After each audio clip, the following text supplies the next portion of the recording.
نحمده ونصلي ونسلم على سيدنا ومولانا محمد رسوله النبي الأمين المكين الحنين الكريم الرؤوف الرحيم.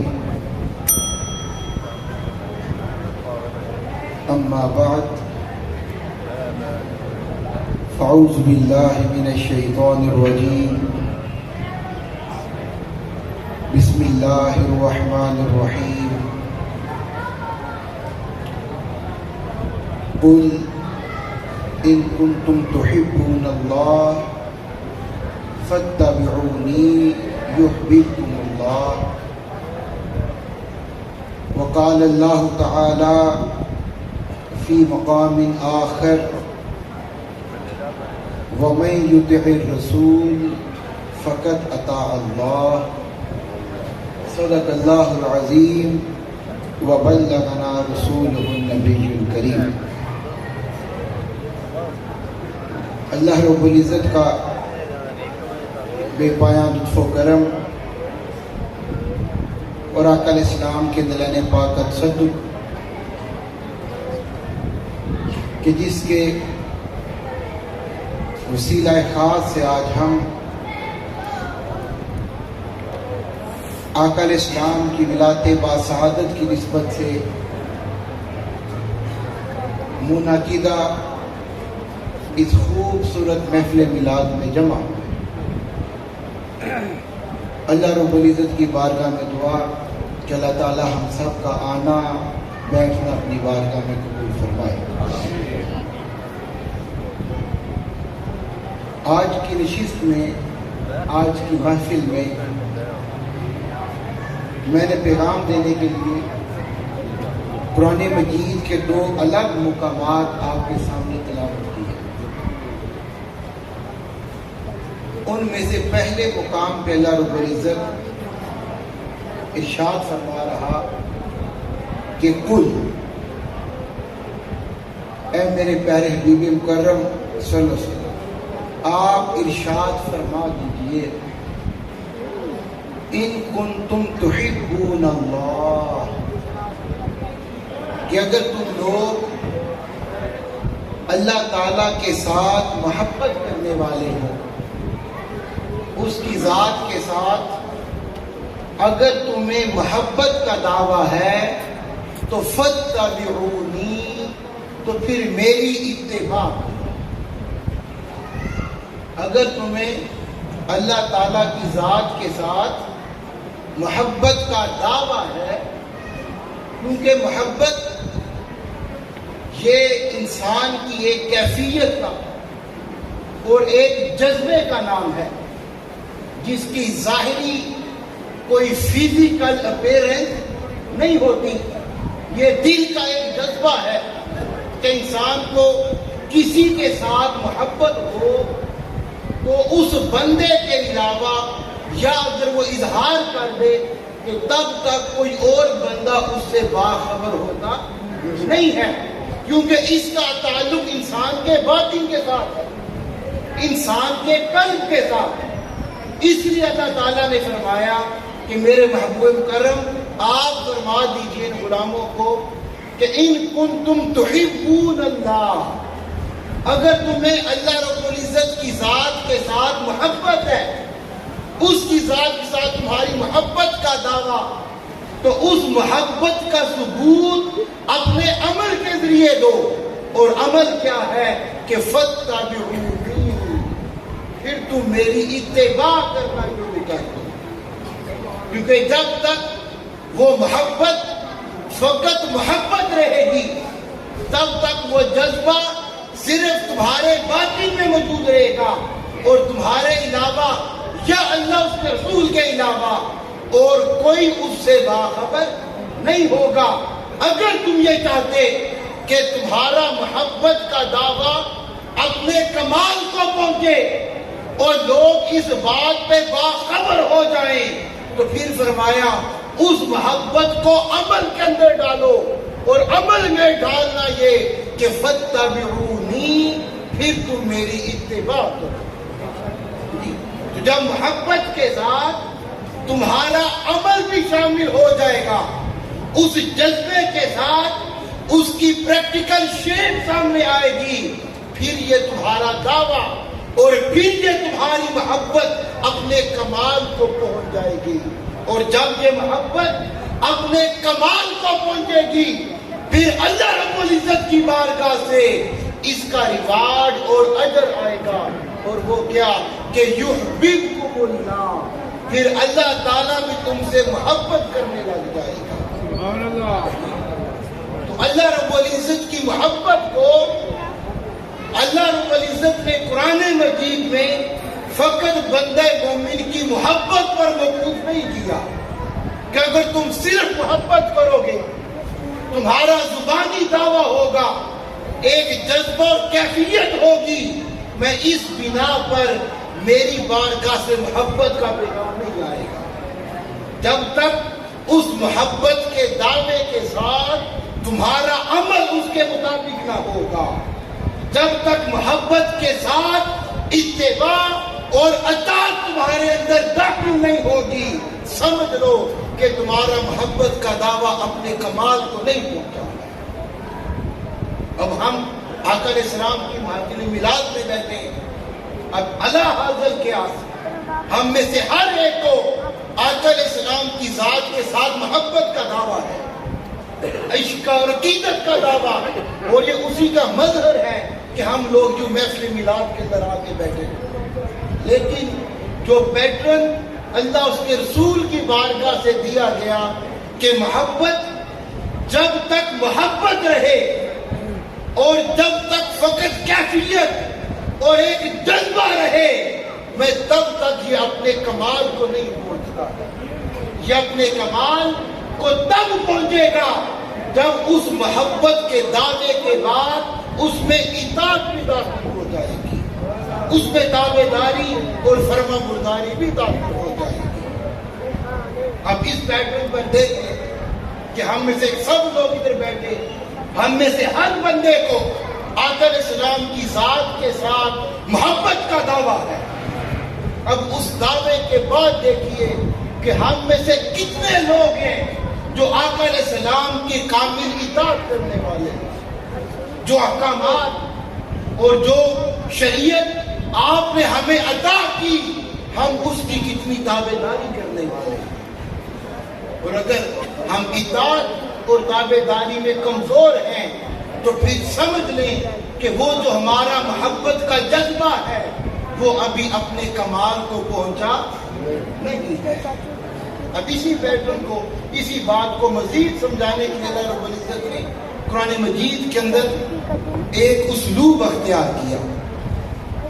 اللہ رب العزت نے قرآن مجید میں کل 40 آیات ایسی ہیں جس میں اللہ رب العزت نے لفظ اطاعت کے صیغہ کے ساتھ ذکر فرمایا۔ اگر باقیہ مصادر سے اگر اس اطاعت کے مفہوم کو لیا جائے تو پھر آیات کی تعداد کم و بیش کوئی 150 کے قریب بنتی ہے، لیکن ہم ذکر کر رہے ہیں جس میں اللہ رب العزت نے لفظ اطاعت کو ذکر کیا، اطاع، اطیعوا، اطیعوا اللہ، یہ مختلف صیغے ذکر کیے۔ یہ کل 40 آیات قرآن مجید کے اندر ہیں۔ ان 40 میں سے 22 آیات ایسی اور 22 مقامات ایسے ہیں جہاں پہ اللہ رب العزت نے اپنی اطاعت کا بھی ذکر کیا اور ساتھ اپنے رسول کی اطاعت کا بھی ذکر کیا۔ ایسے فرمایا کہ اطیعوا اللہ و رسولہ ومن یطع اللہ و رسولہ، کہ جو اللہ کی اطاعت کرے اور اللہ کے رسول کی بھی اطاعت کرے۔ تو 22 آیات ایسی ہیں جہاں پہ اللہ رب العزت نے اپنی اور اپنے رسول کی اطاعت دونوں کو ملا کے ذکر کیا۔ اب 40 میں سے یہ ہو گئے 22 مقامات۔ اب بقیہ 18 مقامات ایسے ہیں، بقیہ 18 آیات ایسی ہیں جس میں اللہ رب العزت نے فقط رسول کی اطاعت کا حکم دیا اور ساتھ اپنی اطاعت کا ذکر نہیں فرمایا، صرف رسول کی اطاعت کا ذکر کیا۔ جیسے آئے میں نے خطبہ کے اندر تلاوت کی، فرمایا کہ وَمَن يُطِعِ الرَّسُولَ، کہ جس نے اس رسول مکرم کی اطاعت کی، فقط ان کی اطاعت کی، فقد اطاع اللہ، تو گویا اس نے اللہ تعالیٰ کی اطاعت کر لی۔ تو 18 مقامات پر اللہ رب العزت نے صرف آقا علیہ السلام کی اطاعت کا ذکر کیا، اس کے ساتھ اپنی اطاعت کا ذکر نہیں کیا ہے۔ اب پیٹرن جو چلایا اللہ رب العزت نے کہ 22 مقامات پر دونوں اطاعتیں ملا کے ذکر کر دیں، 18 مقامات پر فقط اپنے رسول کی اطاعت کا حکم دیا۔ اس پیٹرن پر چاہیے یہ تھا کوئی 1-2 مقامات، کوئی 1-2 آیات ایسی بھی نازل ہو جاتی جہاں پہ اللہ رب العزت فقط اپنی اطاعت کا ذکر کرتا اور ساتھ رسول کی اطاعت کا ذکر نہ کرتا۔ لیکن آپ الحمد سے لے کر والناس تک پورا قرآن پڑھ لیں، پورا قرآن پڑھ لیں، اللہ تعالیٰ نے ایک مقام، ایک آیت بھی ایسی نازل نہیں کی جہاں اللہ رب العزت نے فقط اپنی اطاعت کا ذکر کیا ہو اور ساتھ مصطفیٰ کی اطاعت کا ذکر نہ کیا ہو۔ پیغام یہ دیا کہ حق تو یہ ہے کہ دونوں اطاعتیں کی جائیں، اطیع اللہ و اطیع الرسول، اللہ کے لیے اطاعت کی جائے اور اللہ کے رسول کی اطاعت بھی کی جائے۔ حق تو یہ ہے، اور اگر تم اس بات پر مصر ہو کہ ہم تو وحدت کے توحید کے قائل، ہم تو ایک اطاعت کریں گے، تو اگر ایک اطاعت کرنی ہو پھر وہ ایک اطاعت میری نہیں بلکہ میرے مصطفیٰ کی اطاعت کرنی ہے۔ کیوں؟ کیونکہ جس نے میرے مصطفیٰ کی اطاعت کی فقد اطاع اللہ، اس نے گویا اللہ تعالیٰ کی اطاعت کر لی۔ اب یہ پیٹرن ہے اور یہ آقا علیہ السلام کا سٹیٹس ہے اہل ایمان کی زندگی کے اندر، کہ اللہ رب العزت نے اس قدر زور دیا کہ حق تو یہ ہے کہ دونوں اطاعتیں بجا لائی جائیں، اور اگر ایک اطاعت کرنی ہو پھر وہ ایک اطاعت مجھ خدا کی نہیں بلکہ میرے مصطفیٰ کی اطاعت کرنی ہے۔ اب اسی بات کو اللہ رب العزت نے قرآن مجید میں سورہ بقرہ میں واقعے کے ذریعے ارشاد فرمایا۔ واقعہ بڑا مشہور و معروف ہے، آپ لوگوں نے اکثر پہلے سنا ہوا، تحویل قبلہ کا معاملہ ہے۔ آقا علیہ السلام ہجرت فرما کے مدینہ پاک تشریف نہیں آئے گے، اور ہجرت کیے ہوئے آقا علیہ السلام کو تقریباً 16-17 ماہ گزر گئے، اور ان 16-17 ماہ میں آقا علیہ السلام نے بیت المقدس کی طرف منہ کر کے نماز ادا فرمائی تھی۔ اب اس پر علماء کا اختلاف ہے، قبلہ مفتی صاحب بیٹھے، بقیہ علماء بیٹھے، اس پر 3 اقوال ہیں۔ پہلا قول تو یہ ہے کہ جب آقا علیہ السلام مکہ مکرمہ میں تھے تو روز اول سے قبلہ بیت المقدس ہی تھا، اور مکہ میں رہتے ہوئے بھی آقا علیہ السلام اسی طرف رخ انور کر کے نماز ادا فرمایا کرتے تھے۔ پہلا قول یہ ہے۔ دوسرا قول یہ کہ ہجرت سے 3 سال پہلے قبلہ مکہ المکرمہ سے بدل کر بیت المقدس کی طرف کر دیا، دوسرا قول ہے۔ اور تیسرا قول جو میں نے پہلے عرض کیا کہ ہجرت کے بعد کہ ہجرت تک آقا علیہ السلام مکہ کی طرف منہ کر کے نماز ادا فرماتے رہے، اور جب ہجرت فرمائی تو پھر قبلہ مکہ سے بدل کر بیت المقدس کی طرف کر دیا گیا۔ اب اس میں صحیح قول کیا، ان کی تطبیق کیا، وہ ایک الگ بحث میں اس میں نہیں جاتا۔ ہم اس میں سے سب سے مختصر دورانیے والے قول کو ہی لے لیتے ہیں کہ چلے ہجرت کے بعد ہی قبلہ بدلا ہوگا، اور ہجرت کے بعد بھی اگر بدلا ہو تو مسلمانوں کو 16-17 ماہ گزر گئے، مسلمان بیت المقدس کی طرف منہ کر کے نماز ادا کر رہے تھے۔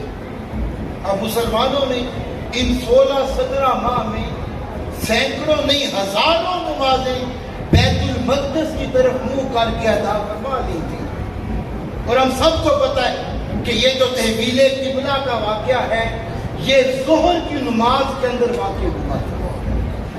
اب یہاں پر ایک یہ بات بھی سمجھنے والی کہ آقا علیہ السلام پر ویسے بھی احکام شریعت نازل ہوتے رہتے تھے، اگر قبلہ بدلنا مقصود ہی تھا تو ایک نماز کا وقفہ بھی لیا جا سکتا، کوئی اتنی ایمرجنسی تو نہیں تھی کہ پچھلے 16 مہینوں سے مسلمان بیت المقدس کی طرف منہ کر کے جو نماز پڑھ رہے تھے، اگر یہ ظہر کی نماز بھی اسی طرف منہ کر کے پڑھ لی جاتی تو اس سے کوئی حرج واقع نہیں ہونا تھا، لیکن اللہ رب العزت کی حکمت تھی، اس کا منشا تھا کہ اس نے عین نماز کے اندر یہ سارا معاملہ فرمایا۔ اور معاملہ کیا ہوا کہ آقا علیہ السلام یہ جو تحویل قبلہ کا واقعہ ہے یہ مسجد نبوی شریف کے اندر واقع نہیں آیا، یہ ایک اور مسجد تھی مدینہ پاک کی تباہ میں، کیونکہ آقا علیہ السلام کے دور اقدس میں مسجد نبوی شریف کے علاوہ 40 مساجد مدینہ پاک میں موجود تھی، انہی 40 مساجد میں سے کسی ایک مسجد میں آقا علیہ السلام ظہر کی نماز ادا فرما رہے۔ وہ معاملہ یہ ہوا کہ کوئی صحابیہ کا انتقال ہو گیا، آقا علیہ السلام جنازہ کی تشریف لے گئے، وہ جنازہ سے فراغت کرتے کرتے ظہر کا وقت ہو گیا اور آپ نے فجر ہی جماعت ظہر کی کروائی۔ اب جب ظہر کی نماز شروع ہوئی، آقا علیہ السلام امامت فرما رہے ہیں، اب 2 رکعتیں گزر گئی، 2 رکعتیں مسلمانوں نے نماز ظہر کی ادا کر لی۔ اللہ رب العزت نے اس واقعہ کو قرآن مجید دوسرے مقام پہ نقل فرمایا، میں کہ قد نرا تقلب وجهك فی السماء فلنولینک قبلۃ ترضاها۔ اب یہ لازم مضمون ہے کہ اللہ رب العزت کا انداز محبت دیکھیے۔ اب اگر بات صرف اتنی کی جاتی کہ فلنولینک قبلۃ ترضاها، اس سے بھی پیغام سارا پہنچ جانا تھا، لیکن اللہ تعالیٰ نے بات یہاں سے شروع نہیں کی۔ اللہ تعالیٰ نے فرمایا کہ قد نرا، اے محبوب مکرم، یہ جو آپ کا چہرہ مبارک یہ جو بار بار ہماری بارگاہ میں اٹھتا ہے، قد نرا، اس وضحا کے مکھڑے کو ہم بھی دیکھتے رہتے ہیں۔ یہ صرف دنیا میں رہنے والے، یہ آپ کے غلام ہی وقت اس وضحا کے مکھڑے کے دیدار کے مشتاق نہیں، بلکہ آپ کا رب بھی اس وضحا کے مکھڑے کی زیارت کرتا ہے۔ تو بات یہاں سے شروع کی کہ قد نرا تقلب وجهك فی السماء، محبوب یہ جو آپ اپنا چہرہ انور بار بار ہماری بارگاہ میں اٹھا رہے تھے، اس چہرے کا اٹھنا ہم دیکھ رہے تھے، اس چہرے کا اٹھنا ہم دیکھ رہے تھے۔ فَلَنُوَلِّيَنَّكَ قِبْلَةً تَرْضَاهَا، ہم قبلہ کو اسی طرف پھیر دیں گے جس طرف آپ راضی ہوتے ہیں۔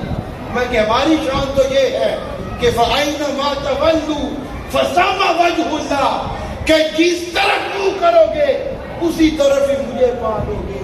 تو میرے لیے تو منہ مشرق ہو مغرب ہو، شمال ہو جنوب ہو، بیت المقدس ہو مکہ ہو، مجھے تو فرق نہیں پڑتا، فرق اس بات پر پڑتا کہ میرے مصطفیٰ آپ کس پہ راضی ہیں، آپ کس پہ راضی ہیں۔ جیسے اعلیٰ حضرت نے فرمایا نا کہ زہ عزت و اعتلاء محمد، کہ ہے عرش حق زیر پائے محمد، خدا کی رضا چاہتے ہیں دو عالم، خدا چاہتا ہے رضائے محمد۔ لیکن ساری دنیا یہ خدا کو راضی کرنے پر لگی ہوئی ہے اور خدا کہتے میرے مصطفیٰ کو راضی کرنے۔ یہ فرمایا کہ ہم قبلہ اس طرف پھیر دیں گے میرے مصطفیٰ جس طرف آپ راضی ہیں۔ ہمیں تو فرق نہیں پڑتا کہ قبلہ بیت المقدس ہو یا مکہ مکرمہ بن جائے، ہمیں فرق نہیں پڑتا، فرق اس بات پر پڑتا کہ ہمارا یار کس پہ راضی ہے۔ اگر یار کی رضا، اگر یار کا منشا مکہ بن گیا تو ہم اپنا قبلہ مکہ کو بنا دیں گے۔ اب یہ حکم آیا، آقا علیہ السلام نماز ادا فرما رہے ہیں، 2 رکعتیں ادا فرمائی۔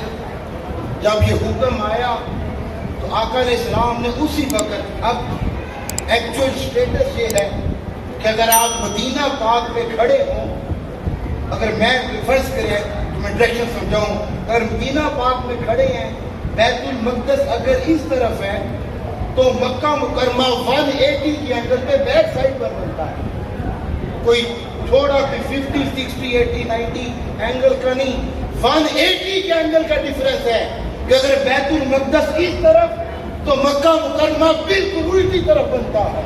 جب یہ حکم آیا، اب ظاہر بات ہے امام تو صف میں سب سے آگے کھڑا ہوتا، اب اگر آقا علیہ السلام وہیں پر کھڑے کھڑے رخ انور پھیرتے تو ساری صفوں کی ترتیب الٹ ہو جاتی۔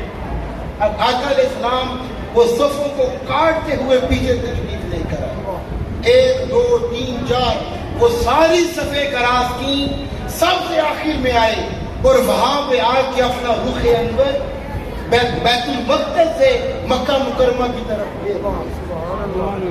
اب یہ حالت نماز ہے۔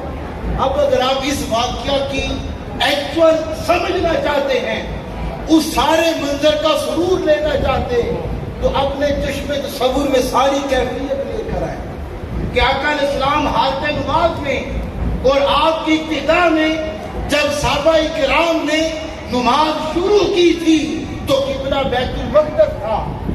اب نماز میں کیا معاملہ ہوا، قبلہ تبدیل ہوا، آقا علیہ السلام پر وحی نازل ہوئی، اس بات کی خبر اللہ رب العزت جبریل امین اور آقا علیہ السلام کے علاوہ کسی چوتھے بندے بشر کو نہیں تھی۔ آقا علیہ السلام پر وحی نازل ہوئی، آقا علیہ السلام نے رخ انور پھیرا اور صحابہ کرام کوئی دلیل نہیں مانگی، کوئی حجہ حجت میں نہیں پڑے، بس آقا علیہ السلام کا عمل دیکھا اور اس کی اتباع کرتے ہوئے سب لوگوں نے اپنے رخ بیت المقدس سے مکہ کی طرف پھیر لیے، سب نے اپنے رخ انور پھیر لیے۔ اب جب یہ سارا معاملہ ہوا، اب اللہ رب العزت نے اس سارے واقعے قرآن مجید میں ذکر کیا۔ یہ سورہ بقرہ کی آیت نمبر 143 فرمایا کہ وَمَا جَعَلْنَا الْقِبْلَةَ الَّتِي كُنْتَ عَلَيْهَا إِلَّا لِنَعْلَمَ مَن يَتَّبِعُ الرَّسُولَ، کہ ہم نے قبلہ کو اس لیے نہیں بدلا کہ ہمارا ارادہ بدل گیا تھا کہ بیت المقدس سے بدل کر ہم مکہ مکرمہ بنا دیا جائے، یہ مطلب نہیں تھا۔ اور پھر فرمایا کہ یہ حکم تو ہم نماز کے بعد بھی نازل کر سکتے تھے، 2 رکعتیں مکمل ہو گئی، 2 رکعتیں مزید ادا فرما لیتے، نماز مکمل ہوتی، ہم یہ پیغام تب بھی نازل کر سکتے تھے۔ اس پیغام کو نماز میں اس لیے نازل کیا تاکہ ہم یہ دیکھ سکیں کہ وہ کون لوگ ہیں جنہوں نے اپنے ایمان کو کمال پر پہنچا دیا، اور وہ کون سے لوگ کہ جن کا ایمان ابھی اپنے کمال کو نہیں پہنچا ہے، اور اس کمال کا معیار کیا ہے۔ میں قبلہ حالت نماز کے اندر اس لیے بدلا کہ ہم جان سکیں کہ من یتبع الرسول، کہ وہ کون سے لوگ ہیں جو بغیر دلیل کے میرے مصطفیٰ کی اطاعت میں لگ جاتے، اور وہ کون لوگ جو اپنے ایمان اور دین سے پھر جاتے ہیں۔ اب اللہ رب العزت نے اس سارے واقعہ کی حکمت بیان فرما دی کہ حالت نماز میں 2 رکعتوں کے بعد قبلہ اس لیے بدلا کہ تمہارے ایمان کو پرکھا جا سکے کہ تمہارا ایمان ابھی کمال کو پہنچا کہ نہیں پہنچا ہے۔ وہ لوگ جنہوں نے آقا علیہ السلام کی اتباع میں بغیر دلیل اور ثبوت کے اپنا قبلہ بدل لیا، اللہ رب العزت نے اسی آیت میں آگے فرمایا کہ یہ وہی لوگ جو اپنے رب کی بارگاہ سے ہدایت کو پا گئے۔ نعرہ تکبیر، نعرہ رسالت، نعرہ حیدری، جشن عید میلاد النبی۔ اب وہ ہدایت کو پانا کیا تھا؟ ہدایت کو پانا یہ تھا کہ کون لوگ ہیں جو بغیر دلیل اور ثبوت کے فقط میرے مصطفیٰ کا عمل دیکھ کر اپنا قبلہ بدلتے، اور وہ کون لوگ جو دلیل اور ثبوت کی تلاش میں لاگے جاتے ہیں کہ حکم کہاں پہ نازل ہوا اور آیت کون سی نازل ہوئی. اب اللہ رب العزت کا اس بات پر حکم نازل ہو گیا کہ وہ لوگ جو بغیر دلیل کے میرے مصطفیٰ کی اطاعت میں لگ گئے، میں رب کائنات اعلان کر رہا کہ میری بارگاہ سے یہی خوش نصیب ہدایت پر، یہی وہ خوش نصیب جنہوں نے ایمان کا نور اور ایمان کی اصل کو پا لیا. اب یہاں تک معاملہ تو ہم میں سے ہر ایک بندے نے سنا ہوگا. اب اس کی واقعے کی سے اگلی بھی تھوڑی سی وضاحت کہ آقا علیہ السلام یہ سارا معاملہ تو ہوا ظہر کی نماز میں. اس نماز میں مدینہ پاک کی دوسری نماز سے غلام تھے آپ کے حضرت عبادہ بن بشر. یہ سارا واقعہ ان کے سامنے ظہر کی نماز میں تکبیر قبلہ کا ہوا. وہ زیارت کے لیے، جنازہ میں شرکت کے لیے یا کسی بھی کام کے لیے آئے ہوں گے. ظہر کی نماز پڑھی، کچھ دیر بیٹھے اور واپس اپنے گھر کو جانے لگے. جب گھر کو جانے لگے تو چلتے چلتے ان کا گزر مدینہ پاک کی ایک دوسری مسجد کے پاس سے اور ان کو جاتے جاتے عصر کا وقت ہو گیا تھا. عصر کی اذان ہو گئی اور اس مسجد کے اندر وہ صحابہ کرام عصر کی نماز ادا کر رہے تھے اور ان لوگوں کو ابھی تک خبر نہیں پہنچی تھی کہ تحویل قبلہ ہو گئی ہے اور اب قبلہ بیت المقدس سے بدل کر مکہ المکرمہ والے کعبہ کو بنا دیا. یہ بات ابھی ان تک نہیں پہنچی تھی. وہ اسی طرح بدستور بیت المقدس کی طرف منہ کر کے نماز پڑھ رہے تھے. عبادہ بن بشر کہتے ہیں کہ جب میں مسجد کے سامنے سے گزرا تو وہ اس وقت حالت رکوع کے اندر، تو میرے دل میں خیال آیا کہ میرے پاس ایک حکم پہنچا ہے، ایک وحی، ایک پیغام پہنچا ہے، تو میں ان اپنے ساتھی کو بھی بتاتا چلوں. اب اندر صحابہ کرام نماز پڑھ رہے حالت رکوع میں اور عبادہ بن بشر باہر مسجد کے گیٹ سے باہر کھڑے ہو کے کہہ رہے ہیں کہ اشہد باللہ، میں اللہ رب العزت کو گواہ بنا کے فرما رہے کہ عرض کر رہا صلیت مع رسول اللہ قبلہ مکہ، میں آقا علیہ السلام کی ابتدا میں مکہ کی طرف منہ کر کے نماز پڑھ کے آ رہا. سبحان اللہ. فقط اتنی بات فرمائی. اب صحابہ کرام نماز پڑھ رہے اور حالت رکوع میں ہیں. انہیں نہیں پتا کہ خبر دینے والا کون ہے، آیا مسلمان ہے یا کوئی کافر یا منافق ہماری نماز خراب کرنے کی کوشش کر رہا. اس بات کے ثبوت میں نہیں پڑے. خبر ملی کہ باعث سے آواز آئی ہے کہ آقا علیہ السلام کے لیے وہ قبلہ بدل دیا گیا اور آپ نے اپنا رخ انور بیت المقدس سے بدل کر مکہ کر دیا. عبادہ بن بشر کہتے کہ جب میں نے یہ خبر دی وہ لوگ حالت رکوع میں تھے، وہ سارے کے سارے صحابہ کرام نے حالت رکوع کے اندر ہی اپنا رخ بیت المقدس سے بدل کر قبلہ کی طرف. حالت رکوع کے اندر خبر ملی، اتنا بھی انتظار نہیں کیا کہ چلے سیدھا کھڑے ہو کر بدل لیں. رکوع کے اندر خبر ملی اور حالت رکوع کے اندر ہی اپنا قبلہ بیت المقدس سے بدل کر مکہ کی طرف کر.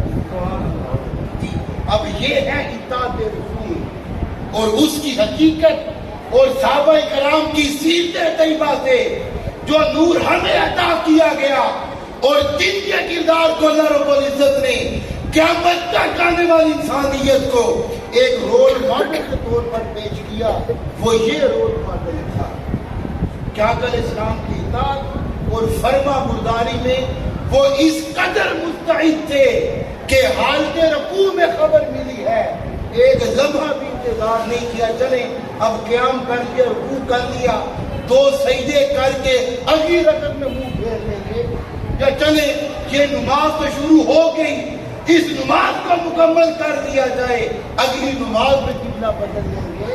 ایسا معاملہ نہیں کیا.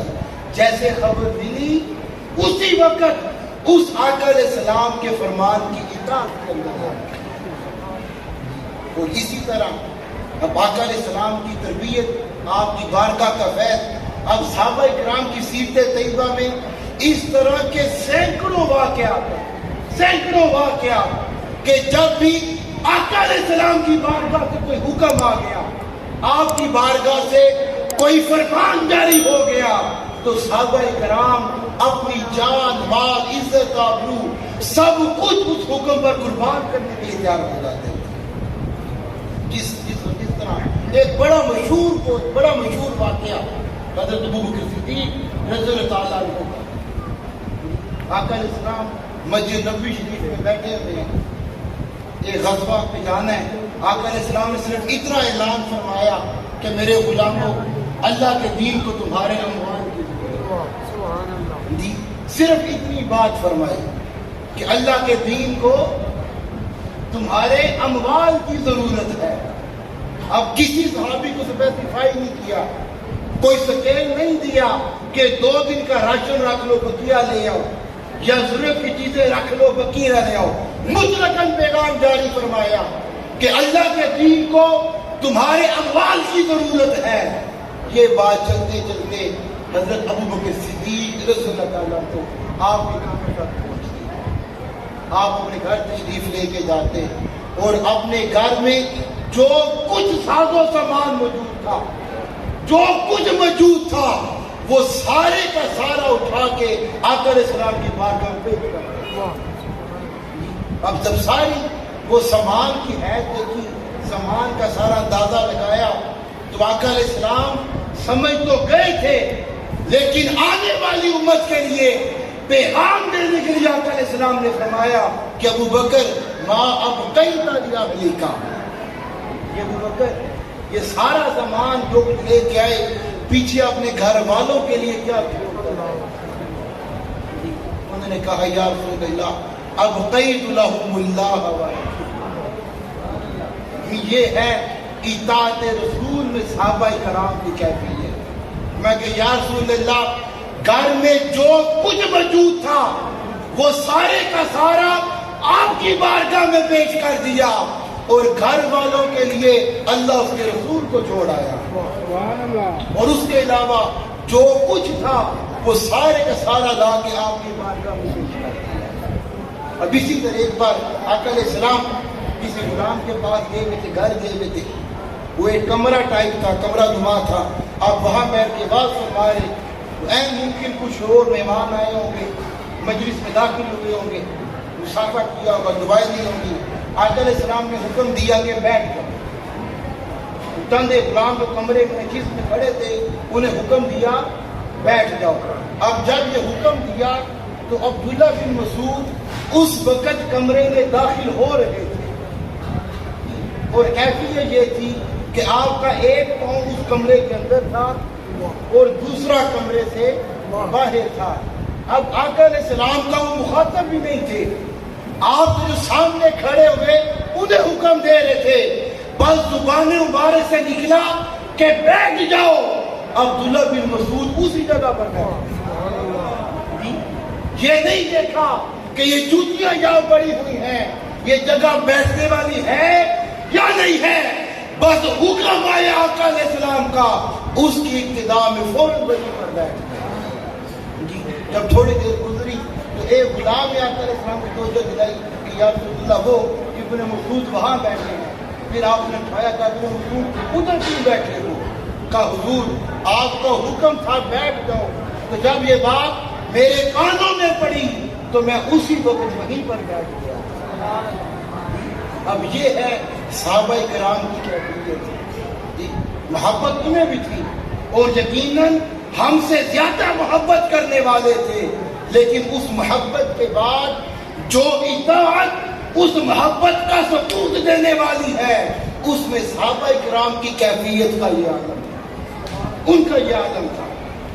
اور اسی طرح عبداللہ بن رواحہ یہ آقا علیہ السلام کے غلام، غزوہ موتا کا معاملہ، آقا علیہ السلام نے کو بلایا، رات کو جمعرات کا دن تھا، آپ نے ساری جنگی ترتیب بتائی کہ عبداللہ بن رواحہ تم یہ فلاں فلاں یہ سارے مجاہدین کو اکٹھا کرنا اور سارے مجاہدین کو لے کر صبح صبح غزوہ موتا کے لیے روانہ ہو جاؤ۔ حکم فرما دیا، ساری ترتیب سمجھا دی۔ اب صبح ہوئی، عبداللہ بن رواحہ نے سارے مجاہدین کو اکٹھا کیا اور جو آقا علیہ السلام نے ترتیب بتائی، نصیحت فرمائی تھی، وہ ساری ترتیب انہیں بتائی اور انہیں روانہ کر دیا. انہیں کہا کہ تم چلو، میرے پاس کیونکہ سواری بڑی تیز ہے، میرا گھوڑا بڑا جاندار ہے، تو میں آقا علیہ السلام کی بارگاہ میں آپ کی ابتدا میں جمعہ ادا فرما کر تمہارے پیچھے قافلے کے ساتھ آ ملے گا. اب پیچھے ذہن میں خیال یہ تھا کہ جہاد پر جا رہے ہیں، اب عین ممکن ہے وہاں پر شہادت نصیب ہو جائے اور پھر دوبارہ کبھی آقا علیہ السلام کی بارگاہ، آپ کی مجلس، آپ کا وعظ میسر نہ آ سکے، تو یہ آخری جمعہ آقا علیہ السلام کی ابتدا میں ادا کر لوں. پھر میری سواری بڑی تیز ہے، میں منزل پر پہنچنے سے پہلے تمہارے ساتھ آ ملوں گا. یہ بات کی ان کو روانہ کر دیا. اب قافلہ روانہ ہو گیا. جمعے کا وقت آیا، آقا علیہ السلام ممبر میں جلوہ افروز ہوئے. جب جلوہ افروز ہوئے تو سامنے ابن رواحہ بیٹھے ہوئے. آپ نے فرمایا ابن رواحہ، میں نے تمہیں حکم دیا تھا کہ تم نے صبح روانہ ہو جانا لشکر کے ساتھ، تو تم تو ادھر ہی بیٹھے ہو. اب انہوں نے اپنی طرف سے جو محبت کے اندر سارا معاملہ کیا وہ ساری بات عرض کر دی کہ یا رسول اللہ، آپ کے حکم پر وہ ساری ترتیب سمجھا کر میں نے قافلہ روانہ کر دیا. بس آپ کی بارگاہ میں یہ جمعہ پڑھنے کی سعادت حاصل کرنی تھی. جمعہ پڑھ کے میری سواری بڑی تیز رفتار ہے، میں پیچھے سے جا کے قافلے والوں کو پا لوں گا. سارا معاملہ بیان کیا. جب یہ بات کری تو آقا علیہ السلام نے فرمایا ابن رواحہ، زمین و آسمان کے درمیان یہ جتنی جگہ ہے، یہ ساری جگہ اگر سونے کے ساتھ بھر دی جائے، یہ سارا سونا تمہاری ملکیت میں دے دیا جائے، تم یہ سارا سونا اللہ تعالیٰ کے راستے میں صدقہ کر دو، تو پھر بھی تمہیں اتنا ثواب نہیں ملے گا جتنا ثواب صبح روانہ ہونے والے مجاہدین کو عطا کیا جائے گا. فرمایا کہ اگر تم اتنا سونا صدقہ بھی کر دو اور بھی اعمال صالحہ کر لو تو تمہیں وہ اجر نہیں ملے گا جتنا اجر وہ میرے حکم کی تعمیر کرتے ہوئے، میری اطاعت کرتے ہوئے جو مجاہدین صبح روانہ ہو گئے انہیں عطا کیا جائے گا. اب یہ آقا علیہ السلام نے یہ سارا کمپیریزن سمجھا تھا، ساری ترتیب سمجھا دی. اب ابن رواحہ کا جو عمل تھا وہ خالصتاً آقا علیہ السلام کی محبت پر مبنی تھی. کوئی ذاتی غرض کے لیے، کوئی کاروبار کے لیے، کوئی بزنس ڈیل کے لیے پیچھے نہیں رکے اس عادت کے لیے تھے کہ آقا علیہ السلام کی بارگاہ میں شاید میں میرا آخری جمعہ ہو تو یہ آقا علیہ السلام کی ابتدا میں ادا کر لیا جائے. تو محبت کی بنا پر جو عمل کیا اور اطاعت کے دائرے سے نکل گئے، آقا علیہ السلام نے فرمایا ابن رواحہ، اب تم جو بھی عمل کر لو، جو بھی نیکی کر لو، تمہیں وہ اجر نہیں مل سکتا جو صبح میرے حکم کی اطاعت کرنے والوں کو عطا کیا ہے. اب اس حدیث مبارکہ اور آقا علیہ السلام کے اس فرمان پر ہم میں سے ہر بندہ اپنے اپنے دامن کو کام کہ ہم میں سے ہر بندے کو آقا علیہ السلام کی ذات کے ساتھ کوئی ٹوٹے پھوٹے محبت کا دعویٰ ہے، کوئی ٹوٹے پھوٹے عشق کا دعویٰ ہے. وہ عشق کا دعویٰ تو برحق وہ ہماری دل کی کیفیت ایک جذبہ ہے، لیکن اس جذبے نے جو ہماری زندگیوں کے اندر اطاعت کے نور کو پیدا کرنا تھا، تابعداری کے نور کو پیدا کرنا تھا، اپنے اپنے گریبانوں میں جا کے کہ وہ نور ہمارے اندر پیدا ہو سکا. اگر پیدا نہیں ہو سکا تو پھر سمجھ جائیں کہ وہ جو ہم نے محبت کا دعویٰ کیا ہے، وہ جو ہمارا ایک جذبہ اور کیفیت آقا علیہ السلام کی نسبت کے اندر موجود ہے، وہ بھی اپنے کمال کو پہنچا نہیں. وہ کمال کو تب پہنچے گا جب آقا علیہ السلام کی ذات کے ساتھ محبت، آقا علیہ السلام کی ذات کا عشق ہمیں آقا علیہ السلام کی اطاعت میں فنا کر دے گا، آقا علیہ السلام کی اتباع کے اندر فنا کر دے گا.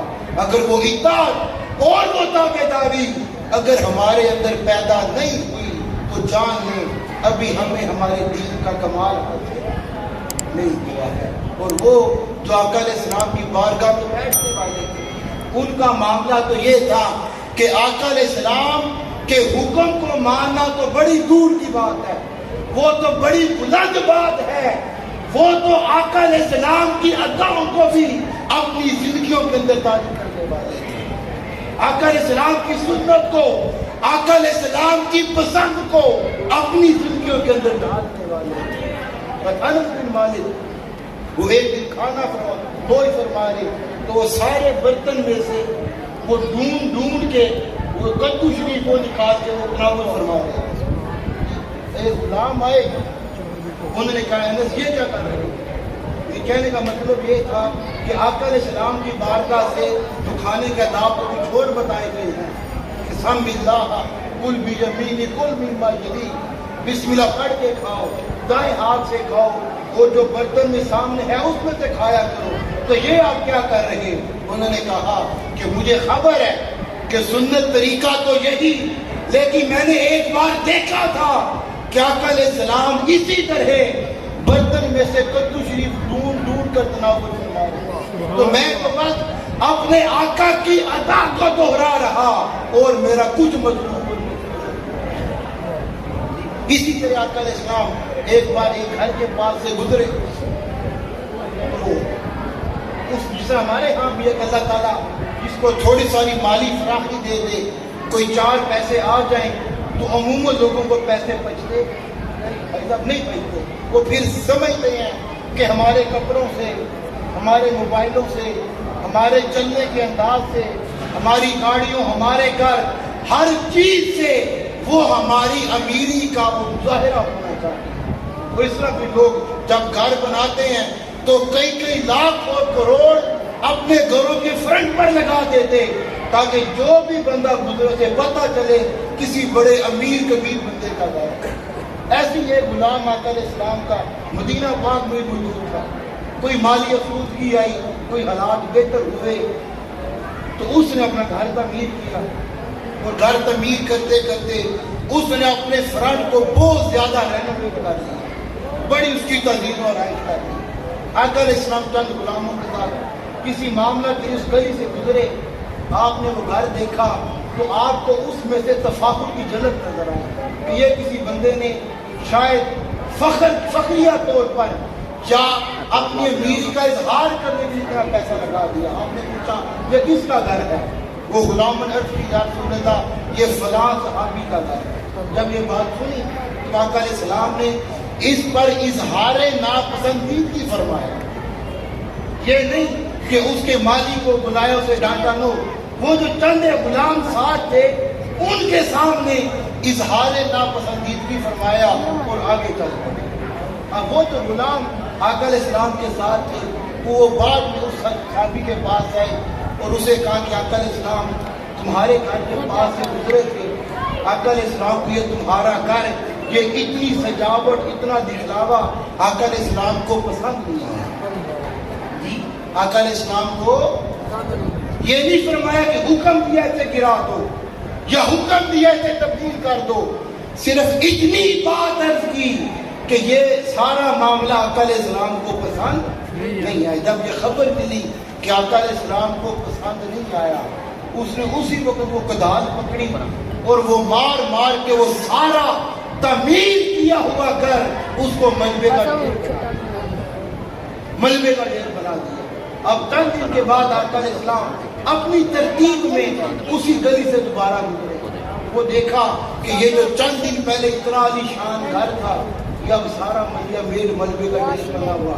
آپ اس غلام کو بلا دیا تاکہ یہ کیا معاملہ ہوا، چند دن پہلے اتنا خوبصورت گھر تھا، آج یہ مٹی کا ڈھیر بنا ہوا ہے۔ جب یہ بات سنی اس نے کہا یا رسول اللہ مجھے خبر ملی تھی کہ یہ گھر آپ کو پسند نہیں آیا، یہ گھر آپ کو پسند نہیں آیا۔ اب جو بات میرے آقا کو پسند نہیں آئی ہے وہ حرکت، وہ کام غلام کیسے کر سکتا ہے؟ اب یہ صحابہ کرام کا معیار تھا، یہ صحابہ کرام کا معیار تھا۔ اب ہم لوگ اپنے گریبانوں میں جانتے ہیں کہ صبح سے لے کے شام تک ہم کتنے کام ایسے کرتے ہیں، ہم کتنی حرکتیں ایسی کرتے ہیں، ہماری خوشیاں، ہماری شادیاں، ہماری سیلیبریشن، کتنے معاملات ہم ایسے کرتے جو ہمارے آقا کو پسند نہیں۔ پھر ہم کس منہ کے ساتھ اپنی محبت کا دعویٰ لے کے آقا علیہ السلام کے سامنے جائیں گے؟ کس منہ سے آقا علیہ السلام کے سامنے جائیں گے؟ آقا علیہ السلام مسجد نبوی شریف میں خطاب فرما رہے تھے، تو خطاب کے دوران ایک شہزادہ تھا، کسی بادشاہ کا بیٹا، وہ دائرہ اسلام میں داخل ہوا، وہ حصول برکت کے لیے، زیارت کے لیے آپ کی بارگاہ میں حاضر ہو گیا، آیا، مصافحہ کیا، دعائیں دی۔ جب رخصت ہونے لگا تو اس نے عرض کی، یا رسول اللہ، میں آپ کے لیے کچھ تحائف لے کر آیا، تو وہ میری سواری پر لدے ہوئے ہیں، کسی غلام کو ساتھ بھیجیں، وہ سواری سے تحائف آپ کے لیے لے۔ جب یہ عرض کیا، آپ نے فرمایا کہ آپ کی دائیں جانب میں غلام بیٹھے ہیں، آپ نے فرمایا کہ جاؤ اور جا کر سواری سے تحائف لے۔ اور وہ غلام اٹھے، مسجد سے باہر نکلے، اور وہ دوپہر کا وقت اور صحرا اور وہ تپتا ہوا دھوپ، وہ تپتا ہوا سورج اور اس کے ذریعے تپتا ہوا صحرا، جس پر شاید جوتیوں کے ساتھ چلنا بھی مشکل ہو، وہ آپ کے غلام نکلے اور ننگے پاؤں اس شہزادے کے ساتھ ہو گئے، اس کی سواری تک گئے اور وہ سارے تحائف کو لیا اور واپس آقا علیہ السلام کی بارگاہ میں مسجد نبوی شریف میں آئے۔ جب مسجد میں داخل ہونے لگے تو دیکھا کہ ان کے پاؤں میں جوتے نہیں تھے، ان کے پاؤں میں جوتے نہیں تھے۔ تو آقا علیہ السلام نے استفسار کیا، کیا میرے صحابی یا میرے غلام، تم نے جوتے کیوں نہیں پہنے اور ننگے پاؤں ہی کیوں نکل گئے؟ اس صحابی نے کہا، یا رسول اللہ، آپ نے حکم فرمایا تھا کہ جاؤ، جا کر تحائف لے آؤ، تو آپ کا اشارہ دائیں جانب تھا اور میرے جوتے بائیں جانب پڑے تھے، تو میں نے گوارا نہیں کیا کہ مصطفیٰ کا اشارہ دائیں طرف ہو اور غلام بائیں طرف چلا جائے، تو میں نے رنگے قدم اس تبدی ریت پر جانا گوارا کر لیا، لیکن آپ کے حکم کو دائیں بائیں کرنا گوارا نہیں کیا۔ اب یہ صحابہ کرام کا عمل تھا، اب یہ صحابہ کرام کی تابعداری اور صحابہ کرام کی اطاعت تھی، جس کو اللہ رب العزت نے قیامت تک آنے والی انسانیت کے لیے رول ماڈل کے طور پر پیش کیا، کہ محبت کے بعد جب تک عمل میں یہ اطاعت اور فرما برداری نہ داخل ہو جائے، یہ نور نہ پیدا ہو، تب تک یہ محبت کا دعویٰ اپنے کمال کو پہنچنے والا نہیں ہے۔ تو آج اس مجلس کا، اس محفل کا پیغام یہ ہے کہ آقا علیہ السلام کی محبت میں ہم لوگ اس محفل میں تو آ گئے، لیکن یہاں سے یہ پیغام لے کر جائیں کہ اس محبت نے ہماری زندگیوں کے اندر جو اطاعت کے نور کو پیدا کرنا تھا، جو تابعداری کے نور کو پیدا کرنا تھا، آج ہم میں سے ہر بندہ یہ عہد کرے گا کہ ہم آقا علیہ السلام کی اطاعت پر اپنے آپ کو واسطہ کریں گے، آقا علیہ السلام کی اس فرما برداری کے نور کو اپنی زندگیوں کے اندر پیدا کریں گے، تاکہ کل کو جب اپنے آقا کے سامنے ہمیں پیش کیا جائے، ہماری حاضری ہو، تو ہم سر اٹھا کر کہہ سکیں کہ یا رسول اللہ، آپ کے ساتھ قلبی تعلق بھی استوار کیا اور آپ کی اطاعت کو ہم نے اپنی زندگیوں پر طاری کیا۔ اللہ تعالیٰ ہمیں حق بات سننے اور سمجھنے اور آقا علیہ السلام کی اطاعت کو اپنی زندگیوں میں ڈالنے کی توفیق عطا فرمائے۔ وما توفیقی الا باللہ۔